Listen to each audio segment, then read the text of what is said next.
শেখ হাসিনা পলায়নের পর সকলের মনোজগতে পরিবর্তন এসেছে বলে মন্তব্য করেছেন বিএনপির স্থায়ী কমিটির সদস্য ও আন্তর্জাতিক বিষয়ক সম্পাদক আমির খসরু মাহমুদ চৌধুরী।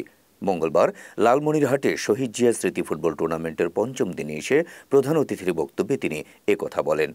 এ সময় তিনি মানুষের এই পরিবর্তনকে ধারণ করে এগিয়ে যাওয়ার আহ্বান জানান। তিনি বলেন, আমাদের সবাইকে শহীদ জিয়া ও বেগম খালেদা জিয়ার আদর্শ বাস্তবায়ন করতে হবে, তারেক রহমানের নির্দেশে এগিয়ে যেতে হবে। জেলা বিএনপির সভাপতি ও টুর্নামেন্টের আহ্বায়ক অধ্যক্ষ আসাদুল হাবিব দুলুর সভাপতিত্বে অনুষ্ঠিত এই টুর্নামেন্টে আরও বক্তব্য রাখেন বিএনপি চেয়ারপারসনের উপদেষ্টা সৈয়দ মোয়াজ্জেম হোসেন আলাল, বিএনপির পল্লী উন্নয়ন বিষয়ক সম্পাদক ফরহাদ হোসেন আজাদ। এদিনের খেলায় দিনাজপুর ও পঞ্চগড় জেলা ফুটবল দল অংশ নেয়। নতুন বাংলাদেশের স্বপ্ন দেখছি,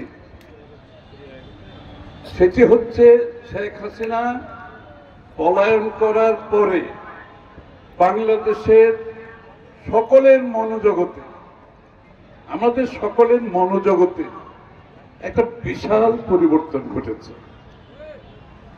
এই পরিবর্তন আমাদেরকে ধারণ করতে হবে।